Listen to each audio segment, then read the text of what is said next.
Hey, beautiful friends. Okay, I know that technically I said, like at the very beginning of May, I think it was the end of April and maybe May 1st, that I was going to come back that week, like the first week of May, to do another live here and talk more about money and also about some other things, about a psychic attack that I had and whatever. But what ended up happening was that week leading up to the eclipse, I had narcoleptic levels of exhaustion. I was incapacitated with exhaustion. I could not function. Like, I couldn't function. I have never experienced anything like that before without a physiological reason behind it. Like, I've felt that level of tiredness with having a newborn baby, or when I worked as a midwife and I was, out for working like crazy long hours at a birth overnight and stuff like that. But I've never had that just out of nowhere. And I wasn't sick. And I've spoken to a handful of other people who had similar responses to the eclipse energy. I wasn't processing anything emotionally, personally, like nothing was activated personally for me to look at, but I could not function. I got no work done that week. And then last week I had to work my tail off day and night to catch up because, that's one of the realities of having a business. You don't have any coworkers to kind of take over if you have to call in sick. So anyway, here I am. Late, but that's okay, right? Late is better than not here at all.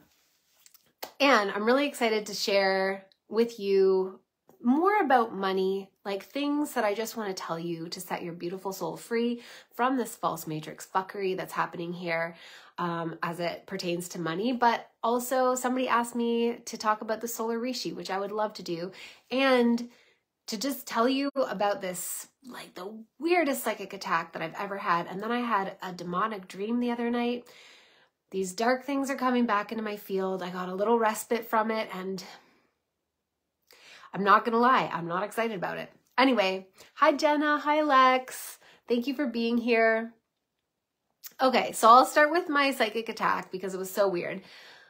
On May 1st, or I guess it was the night between like April 31st and May 1st, it must have all been related to this eclipse, but I don't know, maybe it wasn't. Anyway, before I went to bed, I saw a podcast episode on a podcast that I'm subscribed to, but I very, very rarely listen to. It's called The Higher Side Chats. It's pretty good, but I'm not really listening to a lot of podcasts right now, and I'm definitely not listening to a lot of anything that has to do with anything dark because of that dark night of the soul that I went through in November and December. Like, I am not welcoming that shit in. So I haven't been listening to that kind of stuff, but there was something about the title of it. It had to do with MK Ultra. And I have this working theory that more people have been subjected to MK Ultra than we can even possibly imagine. Like, it is not just a random few people that were, like taken to be experimented on by divisions of the military. I feel like there are a lot of people who have experienced MK Ultra. So anyway, I decided to listen to this podcast episode, and I didn't put up any protections. I pray to Jesus every night at my daughter's request. Every night she wants me to pray to Jesus. So I had already done that. But I didn't put up any extra psychic protections, and I really wasn't thinking anything about it. But I kind of remember feeling the hesitation, like, ooh, do I want to listen to this stuff? Do I want to open my psyche back up to that? Anyway, I listened to it and did some work in the background. And then when it was finished, I remember like meditating. I have this mask that I put on. It's called a dermabeam mask, and it has a whole bunch of lights, and it helps to heal my skin when I'm having an autoimmune flare-up. But I also just use it for maintenance and self-care sometimes. So I put the mask on, and while I was listening to the meditation, I mean, these are like glaringly bright LED lights that are, like right in my face. I have my eyes closed, but still, it's hard to fall asleep with that level of brightness in your face. But I started to fall asleep, but it felt like a very deep, deep sleep, like I was falling inwards. And I remember taking the mask off and just being like, whoa, that was weird. And turning out all the lights and going to bed. But I felt dizzy and I felt just not really my normal self. And then at some point in the night, William woke up, as he does every single night without fail, to, you know, he just wants mommy to pick him up and nurse him. And when I went to stand up, first of all, when he cried, like I could hear him, but it felt so, like I was so heavy and it was so hard to lift myself out of that sleep and lift myself out of the chair. And when I got up, I almost fell because I was so dizzy. And I had this experience when I think I was just 20 years old, maybe 19. But regardless, it was a long time ago. But I actually was given the date rape drug. And I know that because the person was my roommate and he told me that's what he was giving me. I can never remember what the pharmaceutical name is, but it's G, like that is the drug. I know the pharmaceutical one starts with an R, but anyway, so he gave it to me, but I was naive and I did not know what it was. So he literally told me what it was, but I didn't know the effect. I had never heard of it before. And I remember all of a sudden, like I took it and then I was like, I need to lie down and I can't move. But my mind was still mostly awake, but it also felt very like, whoa, I couldn't really, I was definitely heavily drugged. And I was literally just lying in the middle of the living room floor and I felt like I couldn't move. And then he came over and propositioned me for a three-way with a girl that was not in a good place in her life. And like, it was not a vibe at all. And I was like, oh my God, what have I done? So anyway, I'm so protected. I don't know why I am. I don't know why some people are and other people aren't. I can't even begin to speculate on that. I just know that I am. But I like mustered every bit of willpower that I could to stand up, and I wasn't wearing a coat or anything, and it was the middle of winter and it was like late at night, like maybe 10 or 11 p.m. And I got up, put my shoes on, didn't have a purse, didn't have a phone, nothing. And I went out of my house and walked in this stupor, just one foot in front of the other, feeling like I was full of lead and super like mentally, you know, altered as well. I walked to my boyfriend's apartment and he was kind of a new boyfriend. So even that was taking big risk. My roommate wasn't home. She was at work. I don't know. I couldn't really think clearly. And I just went to his place and by the grace of God, nobody intercepted me and I was okay. Anyway, all of that is to say that I have experienced the date rape drug and this is what it felt like. It felt like I had been drugged. And so I got back in the chair with William and I nursed him and he fell back asleep very quickly. And I psyched myself up to put him back in his crib again. And I stood up and again, I was like super dizzy, but I got him back in the crib and then I went to go pee and I had to hold the walls because I was falling over. Like it felt like I had vertigo, but it also felt like I was drugged. And I was getting a little bit nervous because I remember hearing some stories from people who have experienced abductions of the not cool variety, like alien abductions of the not cool, not sovereign free will variety, who, like in their account, if they try to wake somebody else up, like that person is impossible to wake up. Like something has altered their consciousness. And that doesn't matter if they scream right in their ear and they punch them, that other person doesn't wake up. And so that was kind of what came into my mind. I was like, what the fuck is happening? Anyway, I stumbled back to my chair, which is my bed, because William, and I fell asleep and I had a dream that this invisible astral entity picked him up and propped him up against the banister of our stairs and then dropped him. And I just watched in horror. And I'll also say too that when I was pregnant with him, I also had a dream that my baby was dropped down the stairs and died. And it was like, it's just weird stuff. Anyway, I forced myself awake from that, and I was like, get the fuck out of my room, get out of my space. Like, you have no right to be here. And I started praying to Christ and the Christ light, and I fell asleep again. And then I don't know, like, I don't even know if it's fair to call these dreams. Like, it just felt like it was happening in the astral, but I heard William crying, but like he was far, far away. And then I was like, brought myself back to the surface, and I was like, no, he's in his crib right beside me and he's sleeping. Anyway, then I, you know, just kept praying to Jesus and being like, get out. And when I woke up in the morning, I had some residual effects where I still kind of felt like groggy and dizzy. And I was like, I looked up the symptoms of vertigo and I was like, what the hell? It hasn't repeated itself again. Had no explanation. I was not sick, but that was what triggered a week of absolute exhaustion where I could hardly function. Like, I mean, I couldn't get any extra work done. I could feed my kids, get them to school, pick them up, put them to bed. That was all I could do. I just kept sleeping. It was wild. I've never experienced anything like that. I've never had anything. I've had psychic attacks, multiple. And I shared on not this podcast from today, but the one from last week, that I've recently realized that I have been experiencing psychic attacks like pretty heavily since 2021 at least.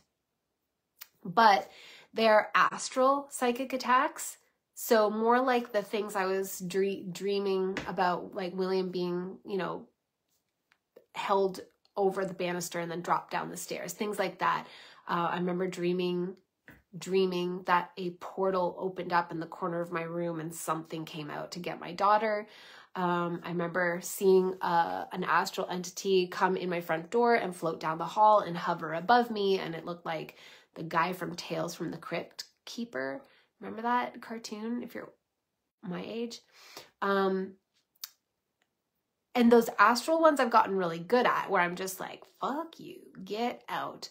But I have never had anything affect my physical body before. So that was very interesting. I'm not really scared by it, but I'm also like, no, not cool, not welcome ever again. And then a couple nights ago, I had a dream that's very, I don't know how to concisely explain this and not bore you all to death trying to explain dreams, but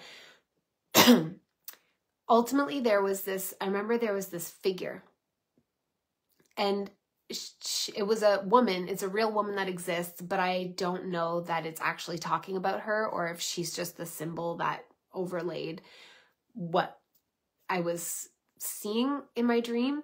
So I don't want to name her name because she's very powerful and a lot of people listen to her, and including myself sometimes in the past, in the, I guess you would call it the new age. And some people were trying to warn me that she was bad. It would almost be like the same as people trying to tell you that Oprah's bad when you're like, how can Oprah be bad? She's like, you know, she gives everybody free cars and whatever. It was kind of that vibe, but it wasn't Oprah.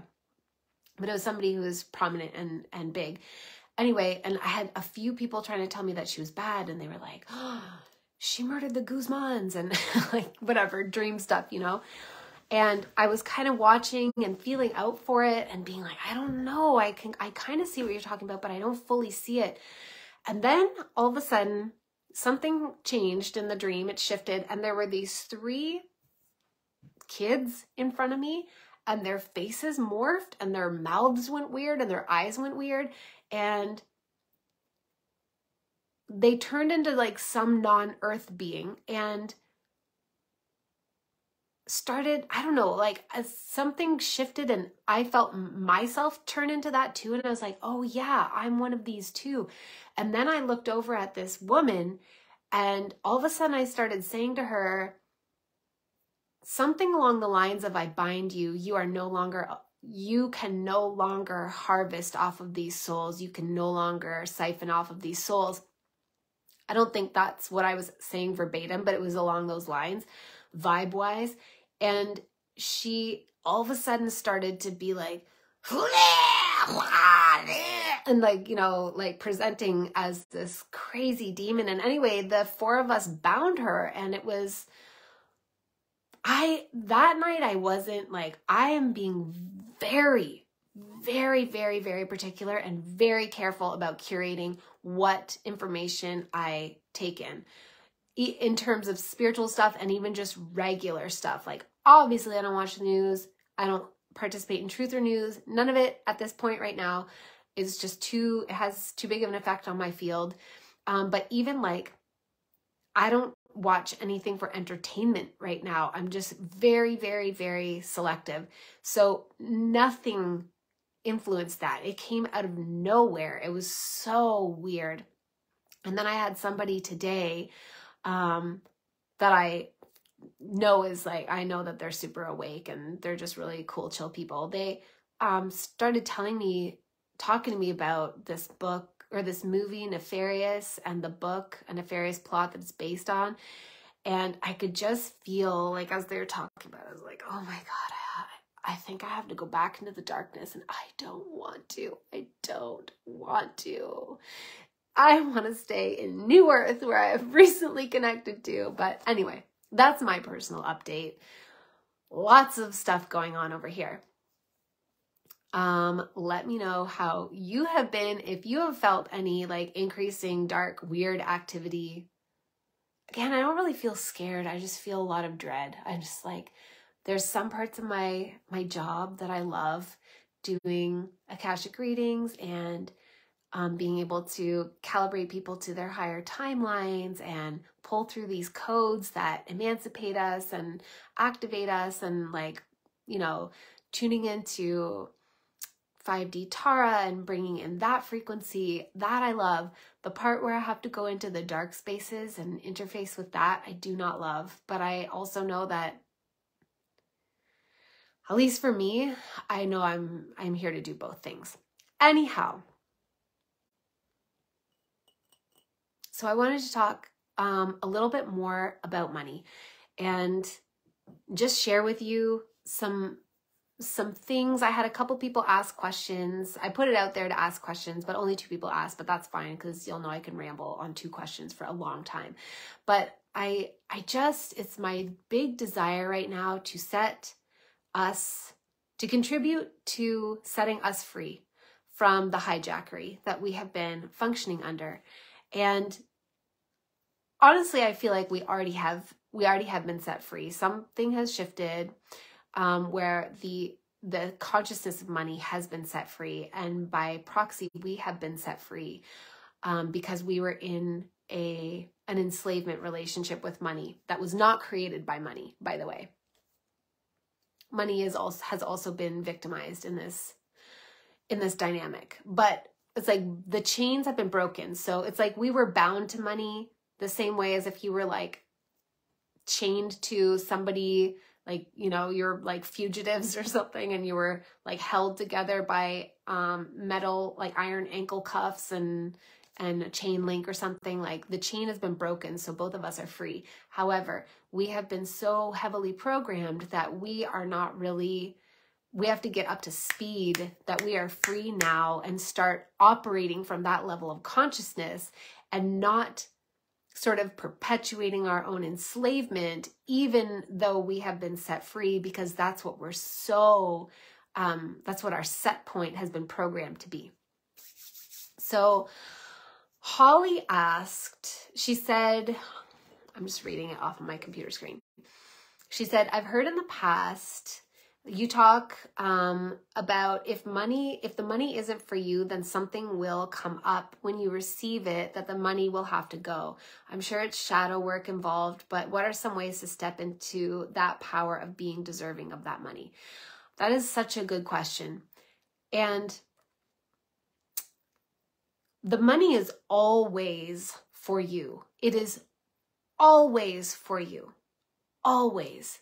I mean, it's very complicated because every person is unique and individual. Everybody has a unique Akashic history.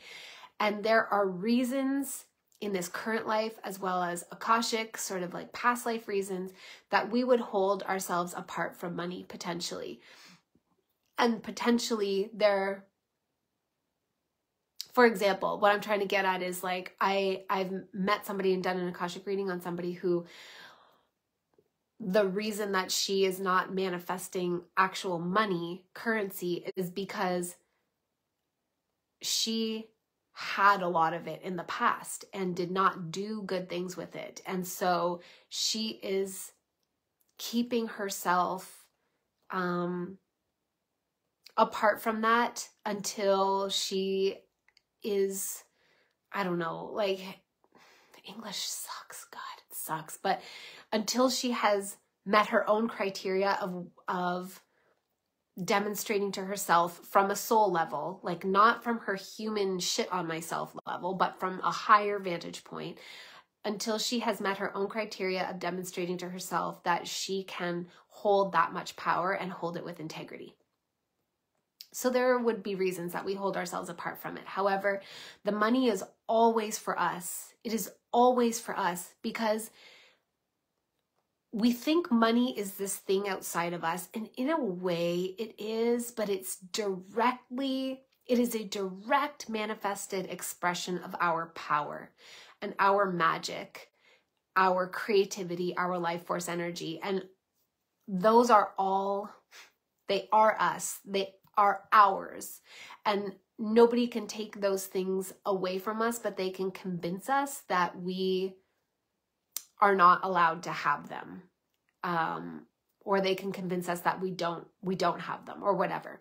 So I want to start by clarifying that. The money is always for you. If you manifest an amount of money, it is always for you. What happens is we're not manifesting a surprise expense, which happens to me a lot.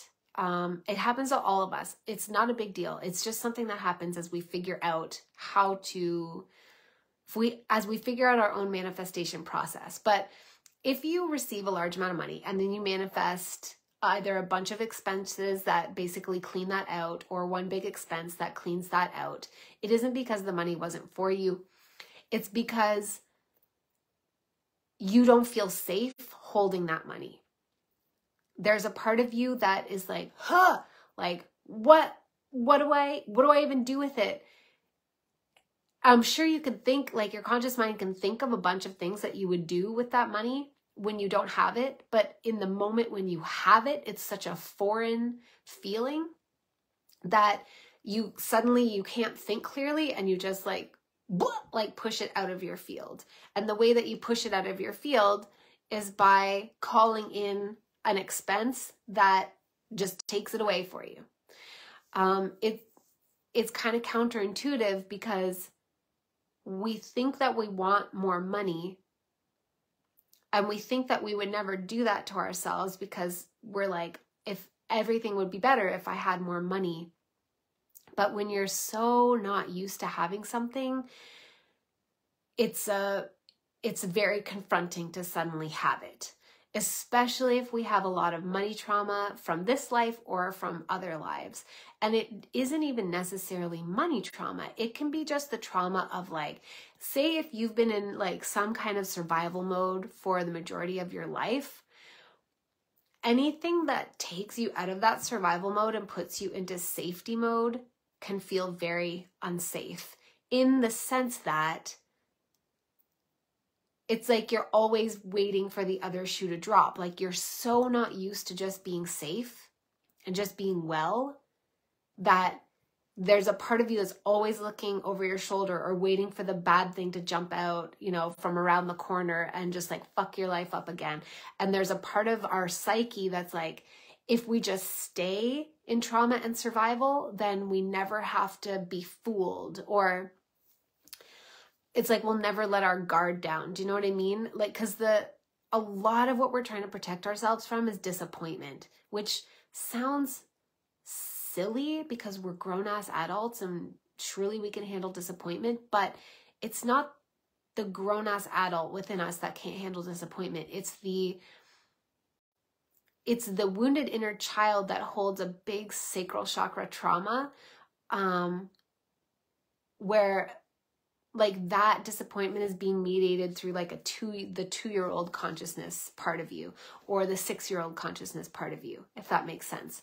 So say, for example, I mean, people do this with love all the time. This is a really good way to see it. If you have never known healthy love, if your parents were traumatized and damaged and they did not treat you in a way where you felt safe and truly cared for, like you had a narcissistic parent, or you had an alcoholic parent, or just like a parent that was always working and really cranky and maybe rageful, whatever it may be, if you didn't have good, like healthy, balanced love and relationships imprinted within your psyche, then later when you become an adult or a teenager and an adult and you're manifesting relationships, first of all, you're going to manifest according to that trauma pattern over and over and over and over and over, because it's that wounded inner child sacral chakra trauma that keeps trying to recreate similar conditions so that it can finally get that need met. And if you're not conscious of it, then you're just repeating variations of the same fundamental pattern. But let's say the universe throws you a bone and is like, okay, she's not getting it. She's been manifesting these shitty trauma pattern relationships for a long time. We're going to bring somebody really good into her life. And like just like a good guy or a good person. I'm just using these pronouns, but it can obviously go any which way of anybody who's connecting with anybody. And they bring a good guy into your life, a truly good guy. Well, how often has it happened that we can't receive the good person? Either we're suspicious that it's too good to be true, or we are, we find it boring. We're like, oh, you're too good. Or we just self-sabotage and we assume that they're going to break up with us and they're going to leave, so we break up with them first.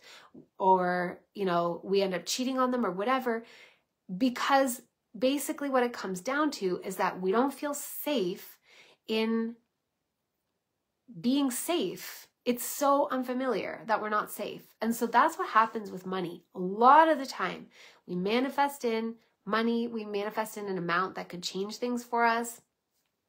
$500, $5,000, it differs for everybody, whatever that amount is. And then we're like, I'm not ready for this. I don't know what to do with it. I don't even know how to handle this money. It's probably all going to disappear anyway. And so I'm going to unconsciously manifest a big expense that takes it away for me. Or I'm going to spend it on nonsense because I can't hold it. It's freaking me out. So that's really what happens. It's never that the money isn't actually for us. Even in the scenario that I explained at the beginning, like if you have some Akashic shit that like it's a part of yourself that's holding you apart from money, the money is still for you. And it would be your higher self throwing you a bone and giving you the money and giving you the opportunity to demonstrate to yourself that you can hold this money. But it's not a test like if you fail, you'll never get an amount of money again. You will. That's kind of the way that this whole hologram works, is we just repeat the same patterns over and over and over until we figure out how to do it differently. And for a lot of us, we figure it out. It takes us repeating the same patterns over and over and over and adjusting it a tiny bit every time, reacting differently a little bit every time for us to finally get to the place where we can actually change our pattern. And then Bree asked a question. She said she'd like to learn more about the natural frequency that money is on, if that's a thing. And then she says, maybe generational money wounds, my family, including me, I want to change so my children won't have to experience it, and how our relationship is really supposed to be with money. Here lately, anytime I get paid, I stop thinking about what I can't afford and show gratitude about what I can afford. I try to minimize the stress feeling as much as possible and increasing gratitude and love towards money to increase my money. Are there any mindful practices that we can do when receiving or spending money to show respect? I honestly have never thought about money as an energy, so this course is probably going to give me a million downloads that I'm so excited for. She's talking about the new Earth Lightcodes of Money and Wealth, which she has joined. I'm so excited for it. It's starting tomorrow. And she said, I also realized that I've been releasing old energy to make room for this course so that I can experience it entirely, and just excited. I am so excited. And those are great questions, Bree. So yes, money is an energy that has a natural set point, it's so annoying when people say money is an energy unless you can feel it as an energy. But when we interact with money, we're usually interacting with this weird surface level projection that has been projected onto money that actually has nothing to do with money.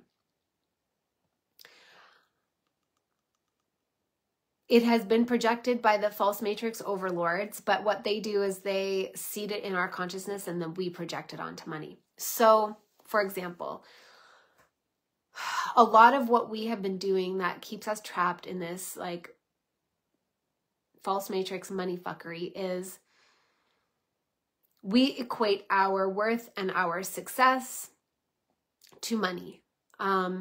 So we think that we're relating to money when we do that. So like, you know,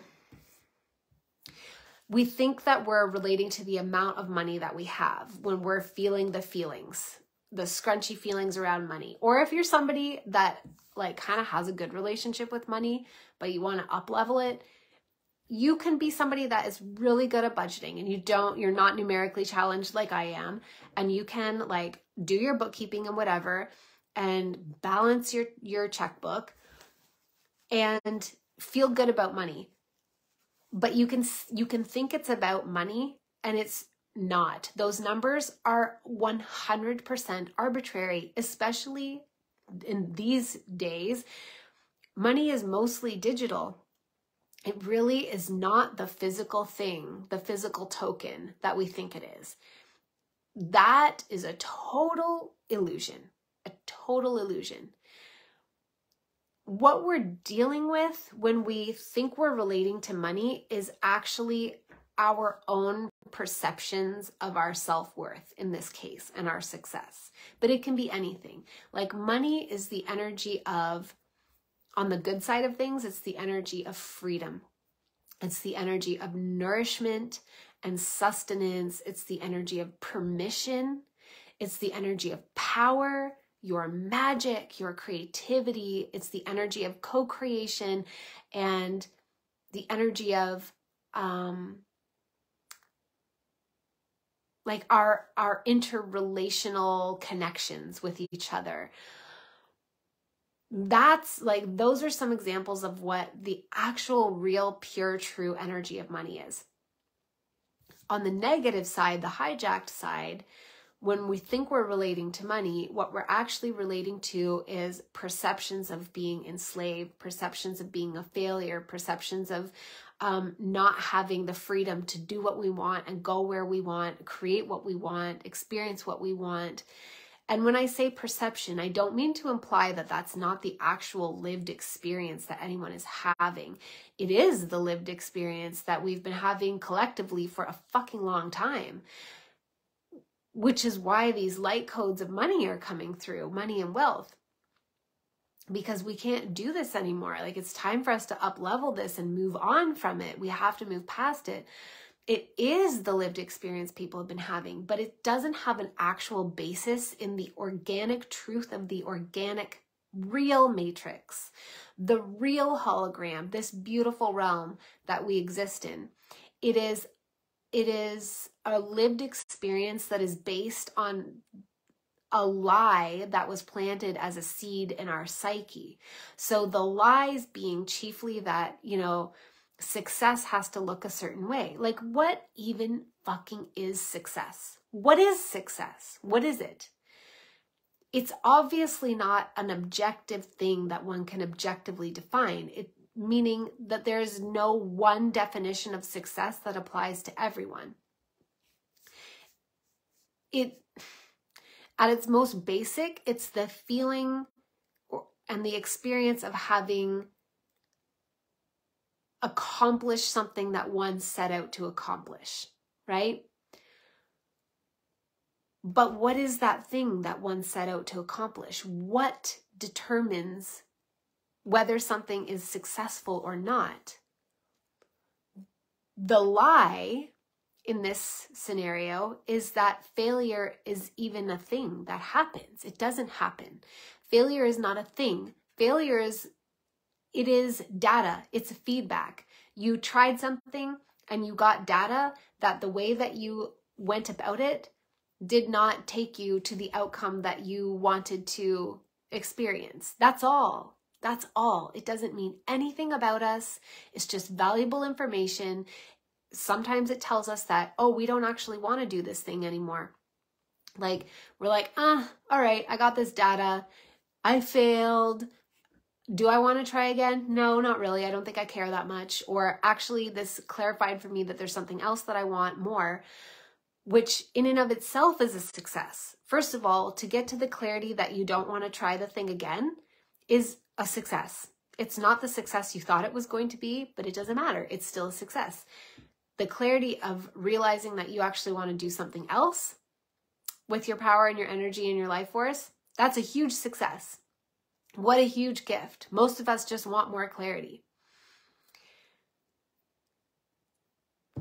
If you want to repeat the thing, if you want to try again, failure is just data that like, okay, you have to adjust some variables. You have to try it differently this time. Like, failure is such a bullshit psyop. So we have success and failure associated with each other wrongfully, incorrectly, and then we project it onto money as if money is a determining, I don't know. It's like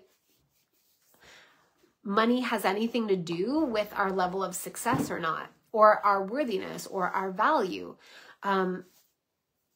So we're projecting onto money something that actually has nothing to do with money in any way. Some things do have to do with money. Like, we do need money in order to move through the world in a way that we want to. But money is not a token.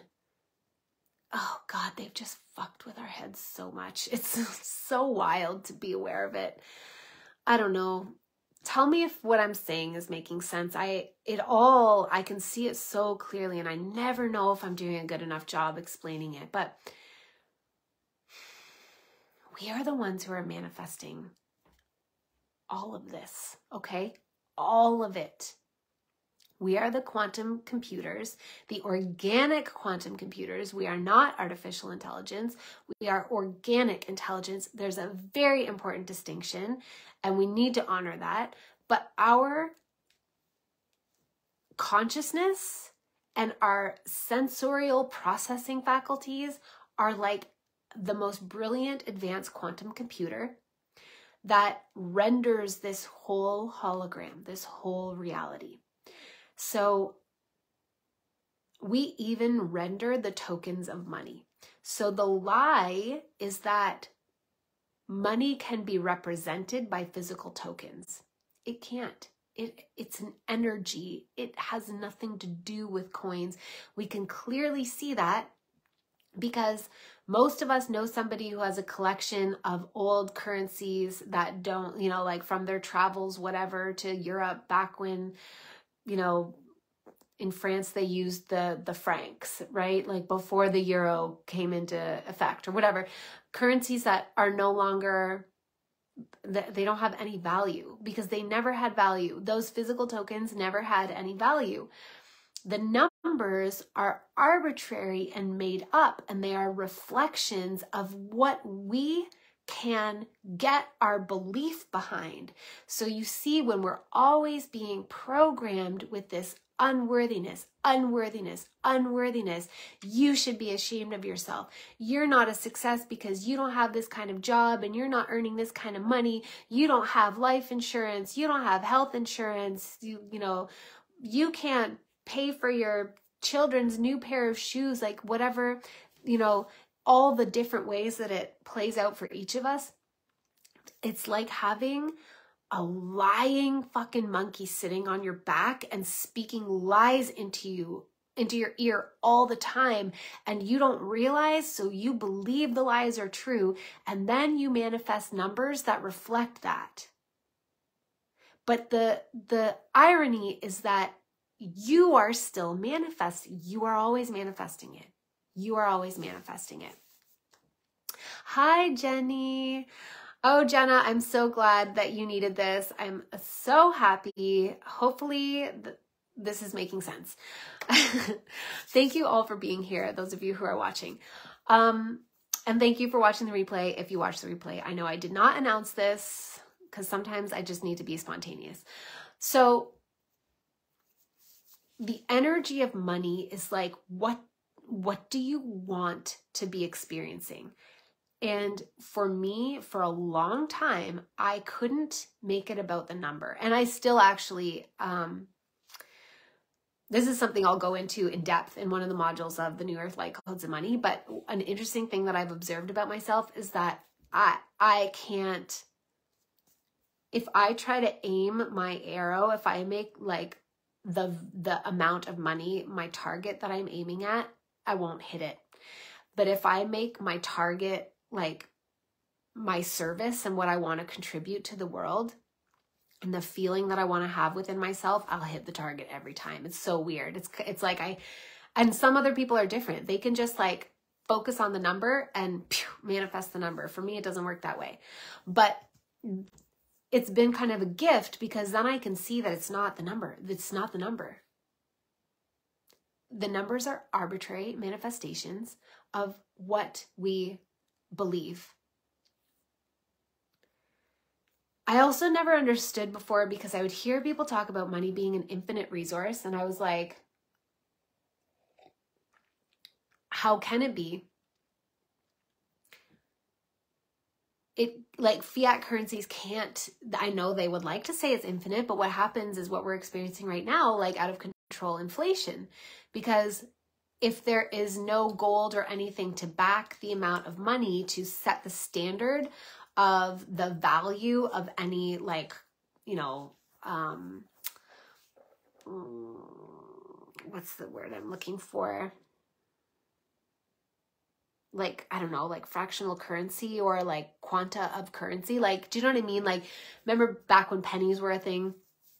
At least in Canada, they're not a thing anymore. But like, if we didn't have a completely arbitrary fiat currency, but we had a gold-backed currency, then that would solidify or anchor in a much more stable way the value of the penny. So no matter what is going on in the world, the penny would really hold a pretty consistent value.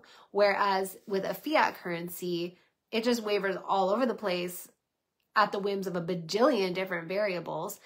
And I used to hear people say that money is an infinite resource. And I was like, first of all, my perception of it was that they were trying to get me to buy something. And like a lot of them were money coaches. And I was like, I feel like this is a very irresponsible thing to say, because if somebody doesn't understand like economics, which I only have a very rudimentary understanding, and they don't understand fiat currencies, because I remember asking somebody about it once and she was like, well, they can just print more money. And I was like, that is not the answer. That's not an answer.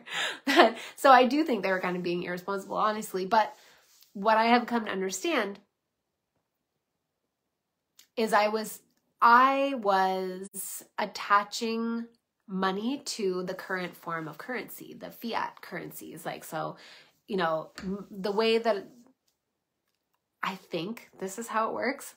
I am not an economic expert. So if you are and you're listening and you're like, you're wrong, Amy, please send me a loving message and correct me so that I can like publicly correct myself, because I don't want to be spreading misunderstandings. But what I understand is that the currency that the world sort of formulates itself around for the most part is the American dollar currently, but there are other big players as well, like the euro and the British pound. There are probably others that I'm unaware of. And so the value of those forms of currency determine the strength of the other global forms of currency, but they're all fiat currencies, which mean that they're not backed by anything that exists as a physical resource to determine their value. So I was understanding money as only being this. And part of these New Earth light codes of money and wealth is that I was shown what money and wealth actually is and how we're going to be okay as it continues to change form and as like a lot of things go down to snap us out of our, like, break the spell basically that we've been under, to break the spell. And for some people, that spell is going to have to look like something kind of devastating. And, you know, I gave the example of like realizing that your pension is no longer, it has no value. Like there's nothing there. You don't have a pension anymore. That would be devastating to certain people. And I don't mean to minimize that at all. But ultimately what I have been shown is that this is all, we have to experience these things because we have to upgrade our consciousness, and we are the ones who are clinging to these concepts and these stories and these perceptions around money.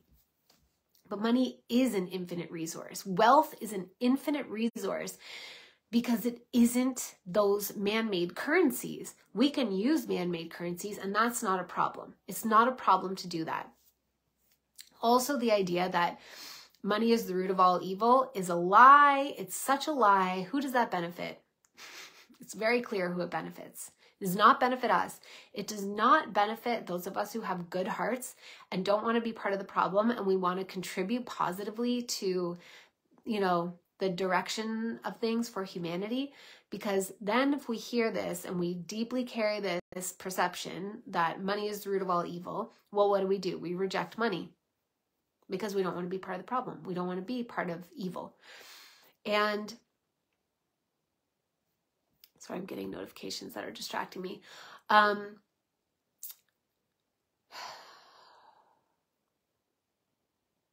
don't quite remember where I was going with all this. Money being the root of all evil is a lie. Money is a really beautiful resource. It is our creativity. It is our magic. It is our power.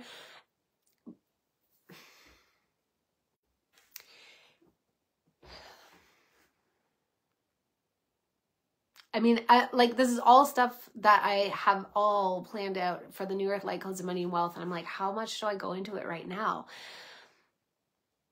It's like a collective pool. Like, so if you take all of us, like, think about this. This is what I mean about it being an infinite resource. Think about this. Oh yeah, I was saying that it's fine for us to use man-made currencies. It's totally fine. It's totally fine.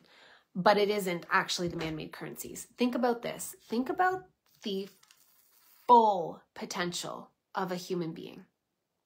Imagine a human being that doesn't have any trauma, doesn't have any false programming, that knows, like, remembers how to consciously create within the hologram, understands his or her value and worth as inherent, like understands his or her gifts. Like, think about what just one person like that. I mean, think about the human potential of people who are wounded. Like, think about big, you know, people who have impacted the world powerfully. Like,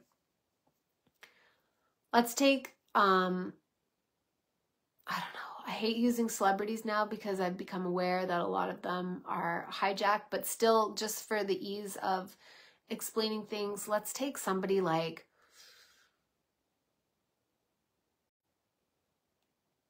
Prince. Somebody who, you know, everybody knows who Prince is, whether you even are familiar with his work as an artist and a musician, right? People know who Prince is. He had a huge impact. He allowed himself to become like very, very, very big and iconic, right? Now think about how one person can be, what one person can do if they don't carry any trauma at all and they fully are aware of their gifts, what they're here to do, how they fit in with the greater scheme of, like, you know, the collective and society and the ways that we choose to organize ourselves. Think about the unlimited, raw, pure potential. It's so much potential. We are barely scratching the surface of what we're capable of doing. Barely. Barely. It's sad. It really is. Now think about everybody being in that frame of mind, body, heart, soul. You know, like, think of everybody being in their fully expressed potential.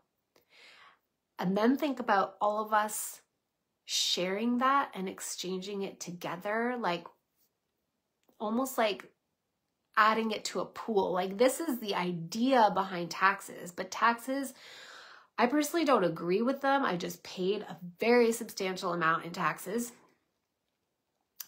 I believe that currently taxes are extortion. However, I also am not I spent some time really like being there and in a disempowered state around it, and then I realized it's not serving me. And even if I pay a large amount in taxes, that doesn't diminish me at all unless I perceive that it does. But that's the actual idea behind taxes, is like a common pot, a common pool where we all like contribute our powerful, magic, co-creative energy, our intention, our attention, the currencies that actually have value that are part of us. And then we take into account all of the infinite wealth of resources in this hologram around us that are coded into the hologram, that we render and access, and we contribute that to the pool.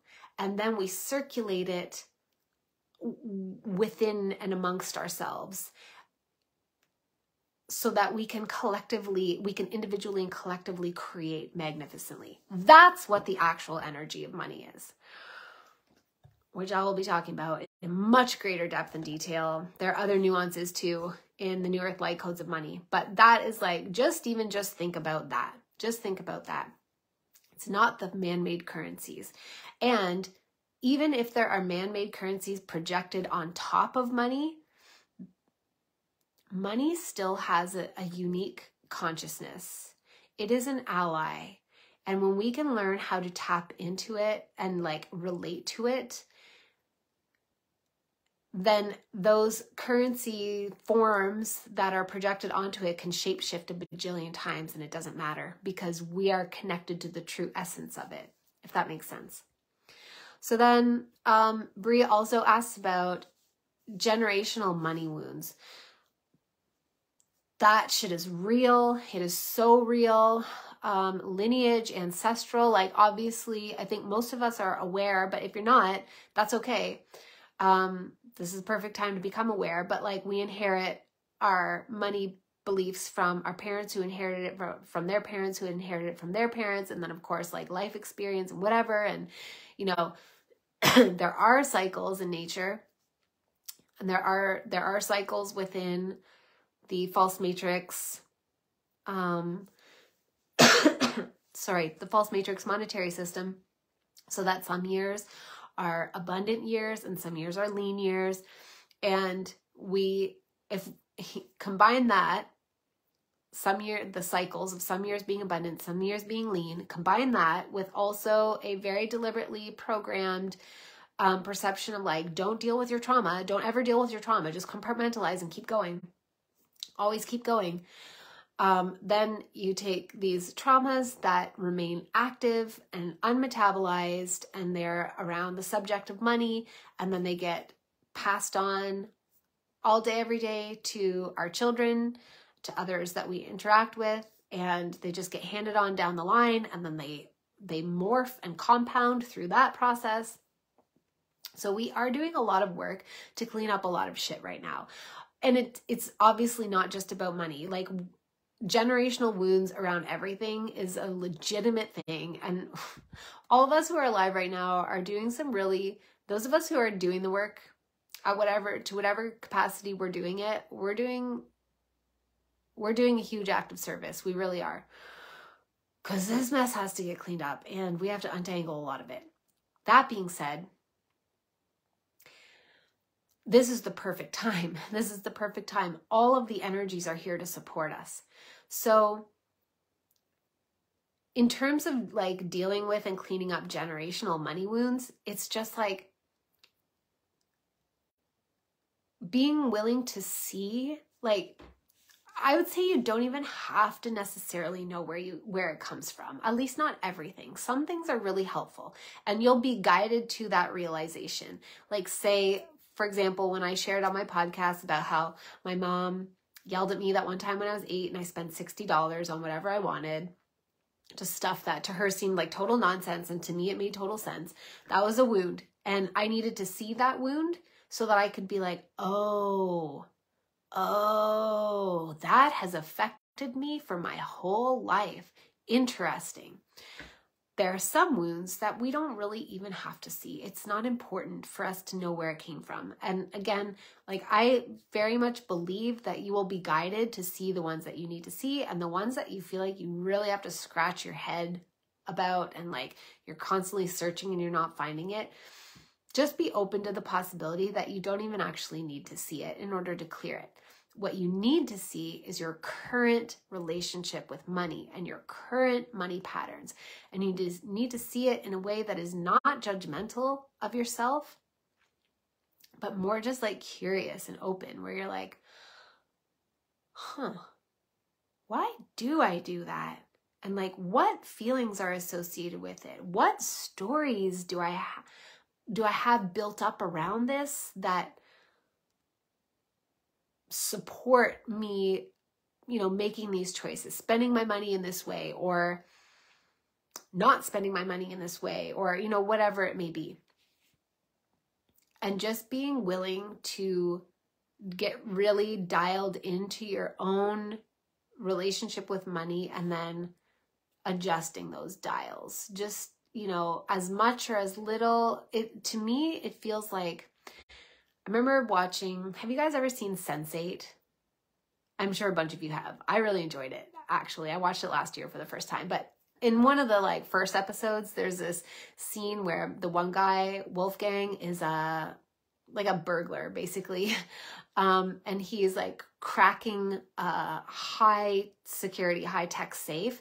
And he's doing it just by like sound and feel. And that's what it feels like to me to adjust these things within ourselves and our own psyche. Is like, we want to just like journal it all out and like fix it once and for all. And sometimes we do need really big things like an Akashic Records reading, an EMDR session, a plant medicine ceremony, like a big thing to really bring a lot of information to the surface for us. But the rest of the time, mostly what we're doing is we are like learning how to like feel the subtle variations as we adjust our own dials around our stories and our beliefs and our choices and our patterns, and just like feel it on a really like quiet level, and just notice the shifts that occur. And the shifts will be experienced internally for quite a while before they will be experienced externally. And a lot of the time we complain about that because we want the physical manifestation to happen, like, like on the topic of money. If you're wanting more money, you want more money, and you want more money now because then you'll feel better because you have more money, and like it'll mean this and this and that and whatever, right? But there's always a lag time as we manifest here. The physical is the last thing to like finally click into place and express itself. And it's a good thing, because if you were adjusting the dial and you adjust it in a direction that doesn't feel good inside of you, aren't you so happy that you can detect it on the feeling level first and then readjust it before it just all of a sudden manifests as like some terrible, devastating disaster? The lag is a good thing. The lag is actually fun. When you figure out your own lag time and you can play with it, oh God, manifestation becomes so much fun. This creator shit is so much fun. So healing our generational money wounds is just being willing to be very self-aware and being willing to drop attitudes that don't really belong to us, you know? Like things that we might say or think about money that we're like, where, like, do I actually even think that? Or where did it come from? And I guess I talked about how our relationship is really supposed to be with money, but I'll talk about it just a little bit more. And then I'll talk about the Solar Rishi, and then I'll let you all go. But our relationship with money is,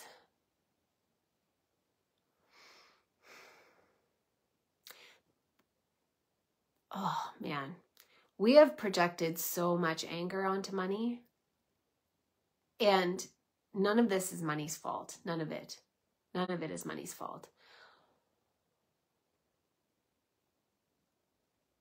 We are not supposed to be outsourcing our sense of stability and security, our sense of worthiness, our perception of ourselves as a success, whatever, all of that onto money. It doesn't make sense. That's not what money can even do for us. It can't even actually do that. It is an energy that allows us to manifest what we want to experience. So it doesn't make sense that we would project all of those things codependently onto money. It can't fulfill that for us. The way that we're actually supposed to relate to money is,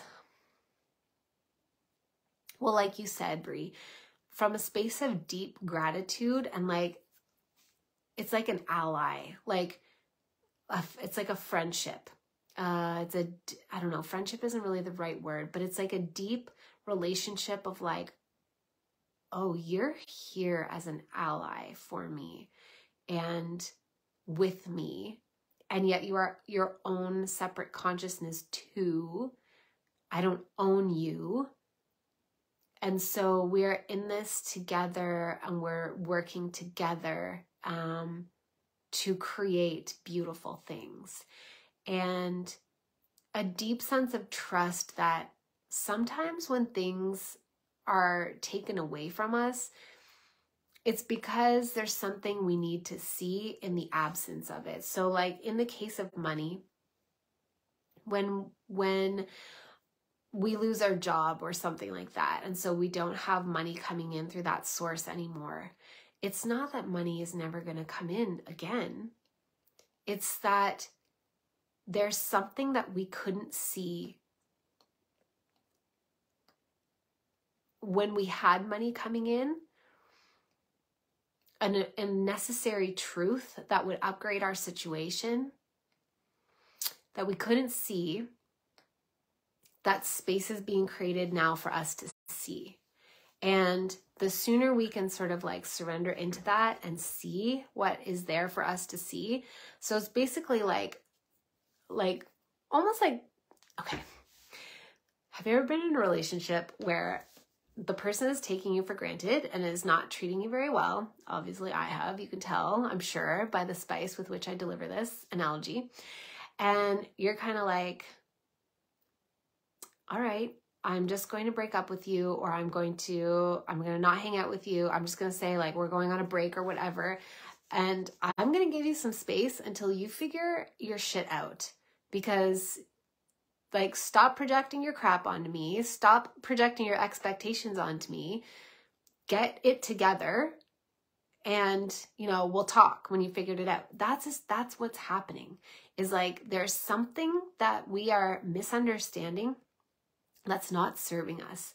But as long as money is there and it keeps coming to us, we don't have the contrast necessary or the space necessary to see the illusion for what it is and see the truth and replace the illusion with the truth, and thereby upgrade our experience. So money kind of has to be like, okay, I'm gonna go. We're on a break.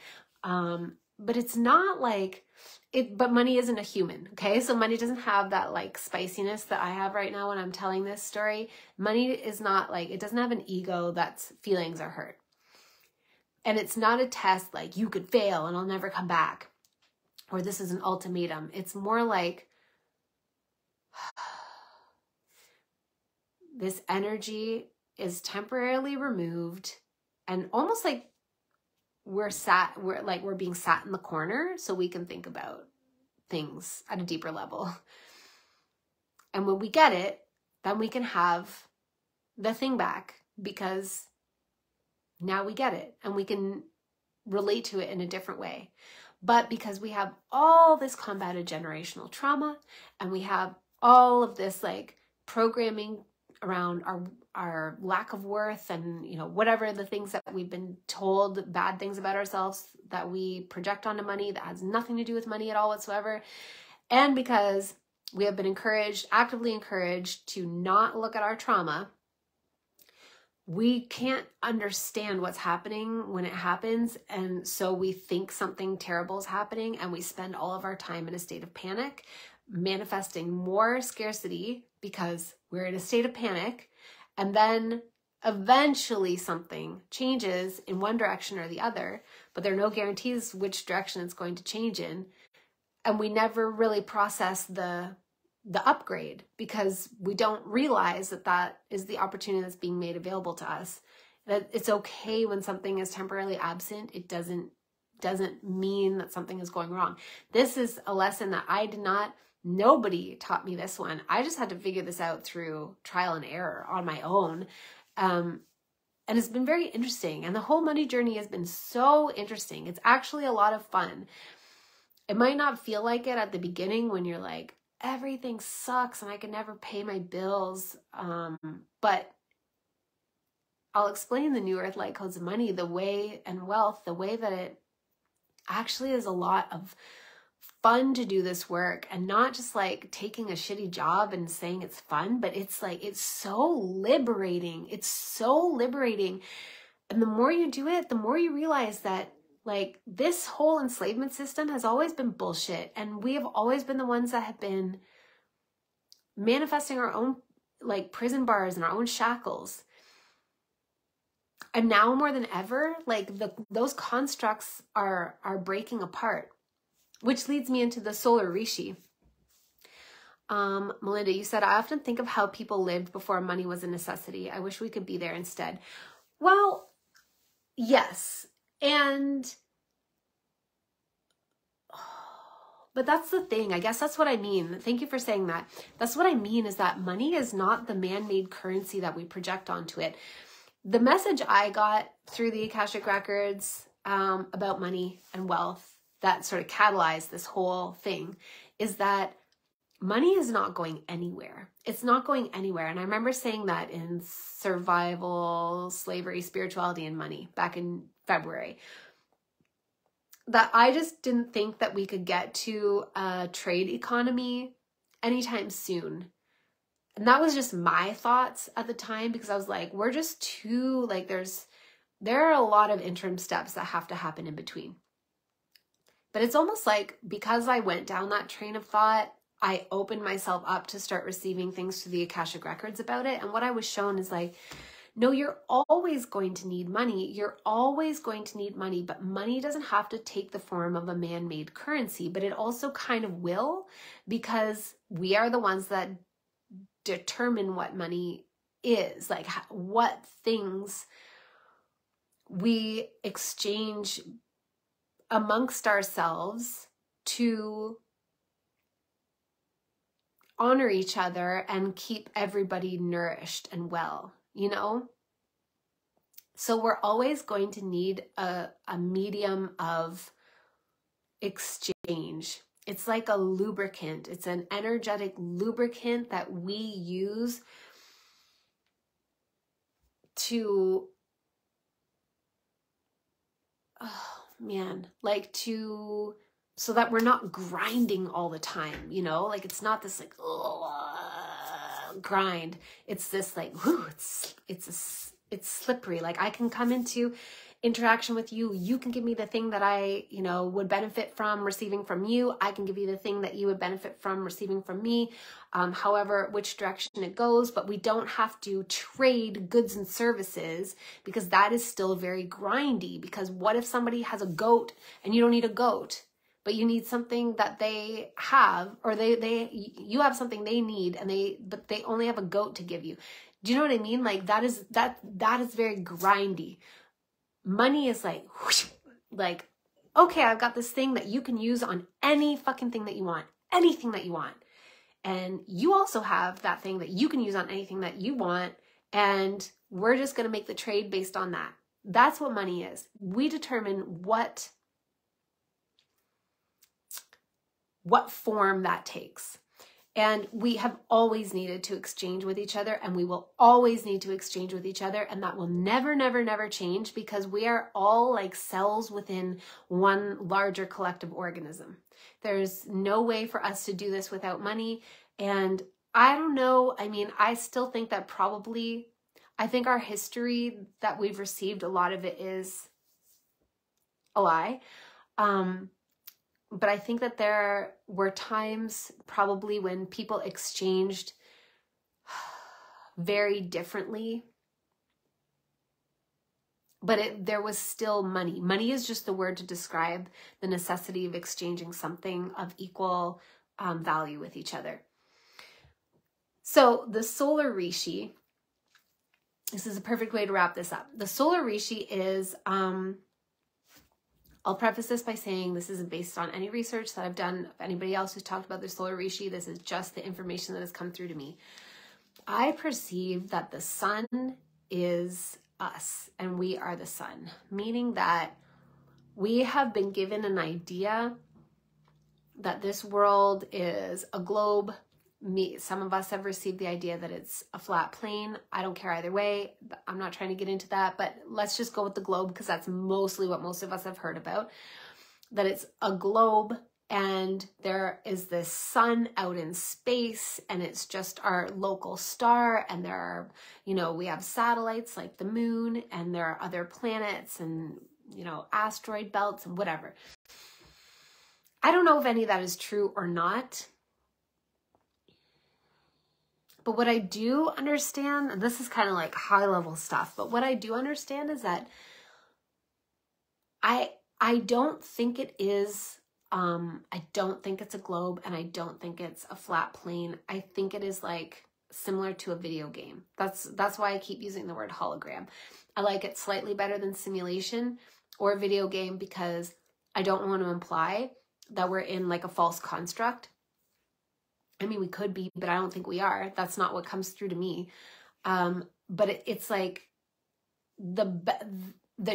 like if you take a multiplayer game like World of Warcraft and you say like, well, what's the shape of that world? That question makes no sense because there is no shape, because it just renders as you experience it and you interface with it. So that's what I think this reality is. I think it is a holographic dream projection that renders as we interface with it. And the sun, when I talk about the Solar Rishi and the sun being us, I mean that I believe that the sun is our higher collective consciousness of everybody and everything that is incarnated either on this planet, I'll just use that word for simplicity, and or within this solar system, whatever. I mean, I don't know the boundaries of it, but it's a collective amalgamation of consciousness. And it is going through something right now, as we go through something right now, and they are directly related. Are the solar flares causing us to awaken? Or are we causing the solar flares to happen? Or is it that both are happening at the same time because it's all the same thing? The solar flares are happening and we are awakening all at the same time, proportionate with each other. The quality of the sunlight is changing, becoming more like white and prismatic and diamond, like crystalline, while our consciousness is becoming more like prismatic and crystalline. You know, like it's all happening at the same time, because I believe that the sun is us. And I know, like, I've tried to explain this multiple times, and I feel like it always sounds stupid when I'm explaining it. But I remember when I got that information, it was while I was driving, and it was so monumental. It shifted my perception of things so much, and it felt like my downloads just feel like somebody gave me a piece of the puzzle that I didn't previously have. And sometimes I'm not even looking for it. Like I was just driving my kids somewhere, and all of a sudden, kaboom, right in my crown, like, this is something. and I was like, what? I think it was in 2021 that I got that information. And it's still hard for me to talk about it and articulate it in a way that tracks and makes sense. But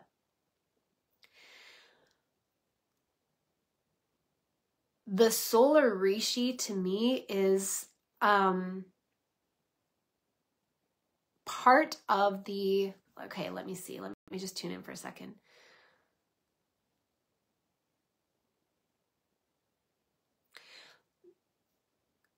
So first of all, what I understand a Rishi level of consciousness to be is a level of consciousness that is outside of physical manifestation. So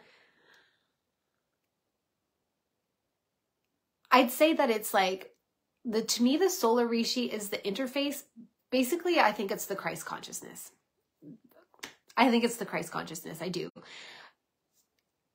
The Christ consciousness to me is the 12th dimensional consciousness. There's a divine feminine counterpart, which if you want to learn more about this stuff, you can join Heartstar Creator. It is the best. You will not regret it. Constantly open enrollment. It is the shit. But there is an opposite, and that's a whole different thing. But the Christ consciousness is a masculine 12th dimensional consciousness. And by masculine, I don't mean only men. It has nothing to do with our like body sex expression. Definitely has nothing to do with gender. I just mean the polarity of the energy. So the solar Christ to me is that 12th dimensional interface. To me, the 12th dimensional space is the last one. It's like the highest one that then trickles down into this reality that we interface with. Above the 12th dimension, I feel the 13th dimension, which is the sacred void, the sacred womb space. It's like kind of like the black hole. Like it's the unknown, the permanent mystery, the holy cosmic womb. Above that are these Rishi levels, which mean that they are like, it's so hard to describe this consciousness because it does not have any characteristics or features that we understand. We as humans anthropomorphize everything. So that means that we understand everything through our own perception of ourselves and project it onto other things. And like we do that with animals, we do that with plants. I don't think it's a bad thing. I just think it's something for us to be aware of. I think it's honestly like just part of how we interface with this reality. But when you get up to the Rishi levels of consciousness outside of this dimension, or this sort of like dimensional construct that we are manifested in, there is no characteristic of individuation at all. There's no characteristic of personality on any level. It's just completely neutral bands of sound, color, and sort of like there's still the positive and negative polarity, meaning like the yin and yang. I don't mean like good and evil. I mean like yin, yang, feminine, masculine, those characteristics. And again, they are just like, what did I say before? Like just the charge, it's like electromagnetism. I don't know if I'm making sense. I make sense to myself. I don't know if I'm making sense to you guys, is what I mean. But the Solar Rishi to me is the sort of the junction point where that level of consciousness first descends into this level of consciousness. And then it goes all the way down through the other dimensions. We exist at this crazy bandwidth where we are like the guardians of free will. We exist very distantly, in a sense, from source and those Rishi levels of consciousness, and yet we have a direct connection to those Rishi levels of consciousness. And then it goes deeper down, and when I'm talking about deeper down through the other chakras, I don't mean into the reversal hell realm. That is in the astral. That's the fourth dimension. It goes deeper into all of like deeper into matter consciousness. And one of the things that we are able to do as human beings is we are able to connect through our heart and through all of those chakras and up into that 12th dimensional consciousness and operate from that level of consciousness. And I believe that's really where we're headed. I believe that that is the ultimate culmination point. Activating the heart is the thing that we're working on doing right now. Unhooking ourselves from the astral fucking hijackery is really what we're doing. All of this hijackery exists in the astral fourth dimension. We think it's the third dimension, and we're all like, we like collectively sort of the new age spirituality group of people, we're all like, oh, leaving the 3D for the 5D. But really the 3D, poor 3D. 3D has nothing to do with this. Like 3D is not the problem. The problem is all in the fourth dimension. And we're figuring it out, and we are on our way. We're moving through it. When we transit through it and into heart-anchored consciousness, that's what gives us access to the fifth dimension. But the fifth dimension instantaneously gives us access all the way up through the other dimensions, because this, like getting out of this astral fuckery is what's really hard.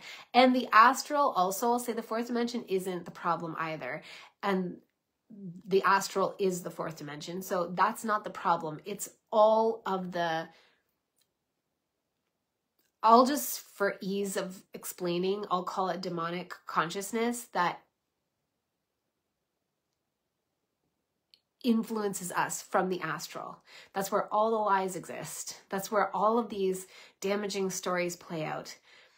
They know how our creation gifts work, and we don't remember how our creation gifts work, and they just suggest bullshit to us, and then we end up manifesting it unconsciously because we don't realize how gifted we are, and like what our specific gifts are.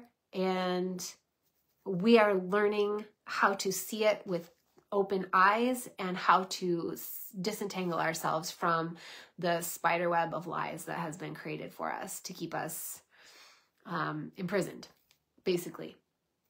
So the Solar Rishi to me is that, it's that solar Christ consciousness, and I feel like it is getting more and more activated all the time. And like I've said before, I don't know, Katie, I love you, so feel free to tell me if there's anything specific you wanted to hear about it. But I just feel like right now we are headed for a waterfall. Like there is a current, and it is happening, and it's getting like we're getting closer and closer to the event horizon where we will tip over into like the ascension process, like for realsies and truesies, like ascension. It's already happening. But I guess what I mean by that is like, right now, a lot of us are still floating down the river and we're approaching the waterfall. And so it's taking a lot more energy to paddle against the current and to stay asleep. It's not really working all that well anymore. And then also, last year I got this download that we're already on the ships, meaning the thing has already happened. And I mean, that's a whole other conversation. But the important thing that I want to impart from that is that what I understood is that we are being transited right now. We are in transition right now to this higher dimension, this higher dimensional reality that is this earth, but elevated at a higher level of consciousness, a higher frequency. We're in transit right now, and they're like, you're already on the ships. And I saw that basically a lot of what's happening is they are cranking up the dials on the insanity of the stories that we have been harboring. And by they, I don't mean the false matrix overlords. I mean these very benevolent consciousnesses that love us very much. Basically, I think the bad thing has already happened. I honestly do, even though I complain about the false matrix fuckery and whatever. And it's very important for us to see it. And the reason I connect with it on that level and talk about it on that level is because it is still influencing us, but it is already over. It's already done. The war has ended, and we're all in a medically induced coma to help us like heal and process our shit is kind of a good way of explaining the analogy that came through, or that message that came through. And they were like, yeah, we're just cranking up the dials on all your insane stories collectively and individually, because you can't keep those stories when you get to the place. I mean, English is so hard. All these words are wrong. When you get to the place that you're being transited to, meaning the higher dimension of consciousness, so it's not a physical location in space-time, it is a higher dimension of consciousness. None of these stories that we've all been holding can exist there. They can't come. They can't. Like, we don't have the option to bring them with us because it's complete dissonance. Like, it doesn't exist. It doesn't vibrate at the same rate of where our consciousness is going. And so we are having to like confront really hard shit right now.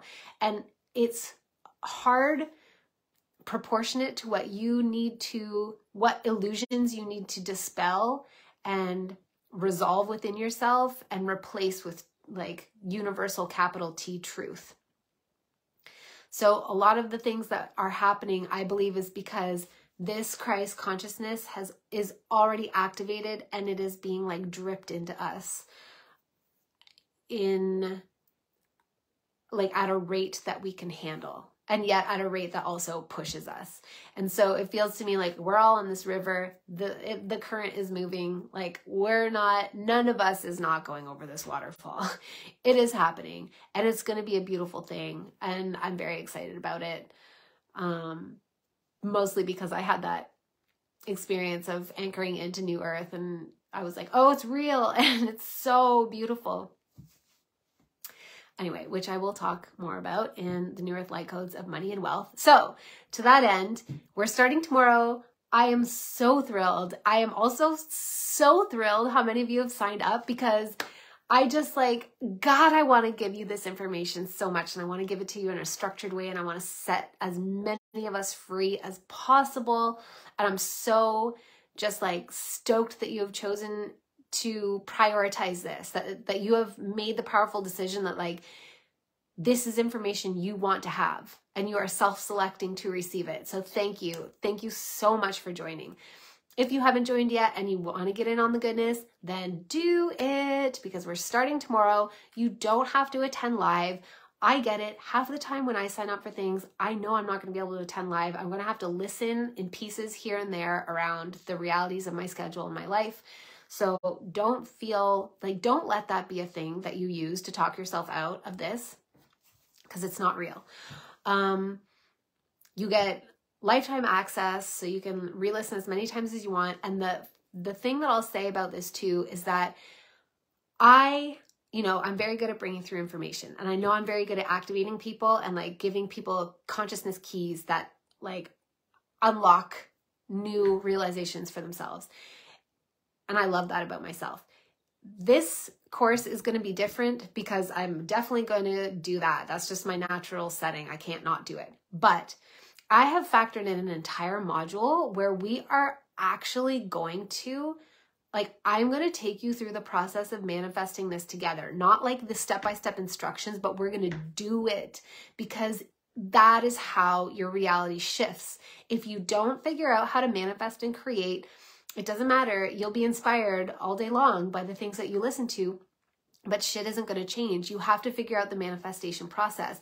But I've determined that hearing about it in a step-by-step way is just not, it's not helpful. We have to actually experience it. And I've seen that doing things in a group is super powerful. Even if you're not there live, the group energy really, really packs a punch. So it is my intention for this course that like your mind is blown, you are set free, and you have an embodied, anchored, experiential, like toolkit on how to manifest a new reality for yourself in terms of money and wealth.